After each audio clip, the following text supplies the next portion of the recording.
If you're considering a new construction home, you're probably wondering which builder upgrades are worth the money. Being in the business every single day, I thought I'd share with you the top 10 builder upgrades that I'd spend my money on if I were building my own house today. These aren't the flashiest upgrades, but they're the ones that I think will make the biggest impact on the amount of enjoyment you get out of the home versus the expense and the trouble of trying to add them after closing. Some of these are, I'm sure, exactly what you'd expect. Some of them are very simple, very inexpensive, under $1,000.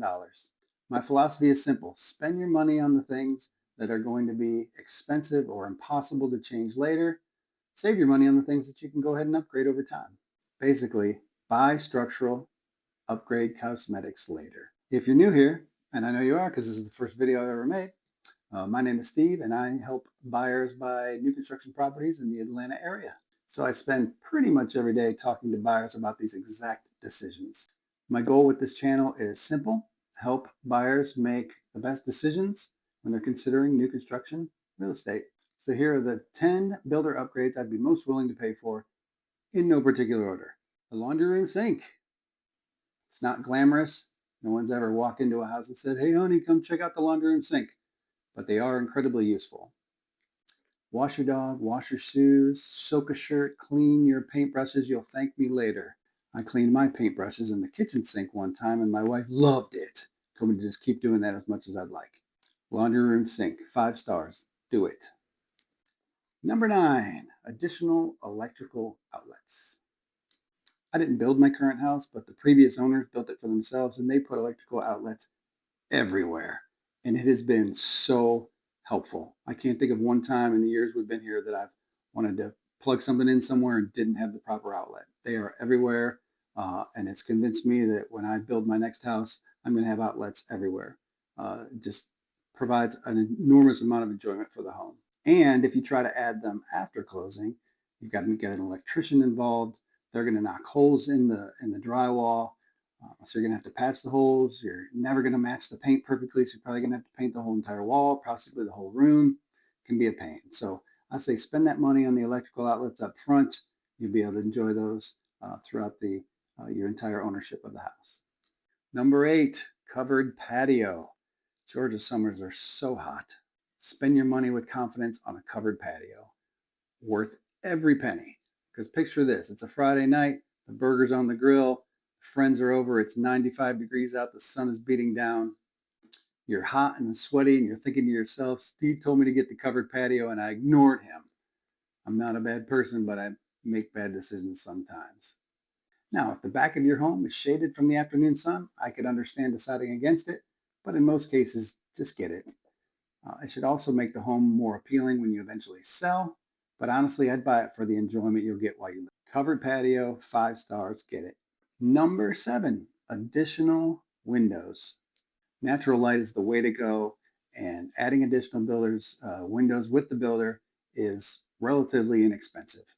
Here in Beaufort, Georgia, at Fern Hollow by Davidson Homes, where I'm working today, you can currently add 2 windows for like $700. The cost to add these after closing, in my experience, it would be 3 to 4 times more, and they let a lot of extra light in. Additional windows are worth every penny. 5 stars, get the windows. Number 6, tray ceilings. Tray ceilings can really open up the space. They don't actually make the room bigger, they just make it feel bigger. And in a home, feeling bigger counts. The primary bedroom is common room to add a tray ceiling, and the cost is reasonable for what you get. To add a tray ceiling after closing is very difficult and quite often, honestly, impossible. You likely have ductwork, wires, plumbing. If you can even do it, it would be prohibitively expensive. So do yourself a favor and get those tray ceilings during the construction period. Giving it 3 stars, but I still recommend you get it. Number 5 is a garage extension. Sometimes you can extend the garage out about 4 feet. Wonderful addition. You can never get enough storage and that extra space for tools or lawnmowers, garbage, whatever. And let's face it, you're in the garage several times a day. So if you can create some extra space in there for a reasonable amount of money, that makes total amount of sense. You'll almost definitely get your money back when you go to resell the property. So garage extension, going to give it 3.5 stars, and I recommend you get it. Number 4, 8-foot interior doors. Functionally, obviously, they don't do anything different than a 7-foot door, but they really give the house a much grander feel. They're typically not that expensive to add through the builder, and then if you try to add them one after closing, it's impossible. In fact, just don't do it. If you don't have them, don't add them. For resale, no buyers are out there saying, hey, I only want a house with 8-foot interior doors. But the fact of the matter is, when they're trying to decide between two different properties, they're going to definitely go with the one that has that grander feel. So you should get your money back. You should get that return on investment that you spend through the builder. So there you go. 8-foot doors, giving it 3.5 stars. I recommend that you get those. Number 3 is electrical options like Cat 6 wiring or EV chargers. With pretty much everything wireless, you may think you don't need Ethernet anymore. Maybe you don't, but it will always be faster and more reliable internet than Wi-Fi. If you work from home and are on lots of Zoom calls, or if you're into gaming, or you like your 4K or 8K TV without buffering, it may make sense to add the additional wiring. Even if you don't own an electric vehicle today, you might in 5 years, or the next owner might. So adding a 240-volt outlet could make sense for you.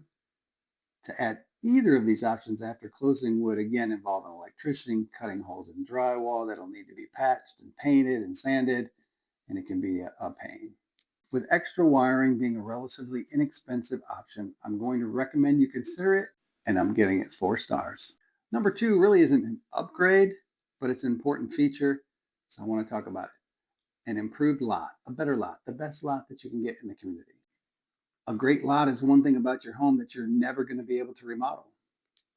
A great lot can improve your privacy, your views, can reduce the traffic in front of your house, can give you more usable yard, among other things, and you get to enjoy these things every single day. Remember this, within reason, I'd spend more money on the better lot and upgrade the house over time because the house can be remodeled. The lot cannot.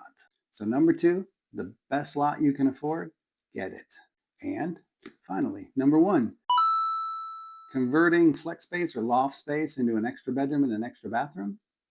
4 bedrooms, 3.5 bath is phenomenal. 5 bedrooms, 4.5 bath is phenomenaler. I recommend this not only from the perspective of having the extra rooms, but also because of the difficulty of adding them later. At Fern Hollow by Davidson Homes, where I'm selling homes right now, you can add a bedroom and a bathroom for, I hate to even say it, because the cost of stuff changes all the time. And it could go up, but let's say it's currently under 12K right now.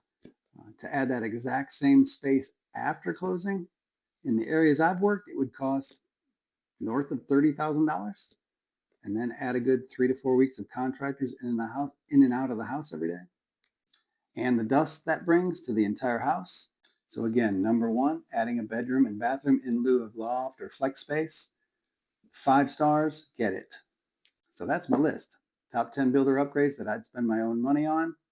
If you remember only one thing from this video, remember this: buy structural, upgrade cosmetics later.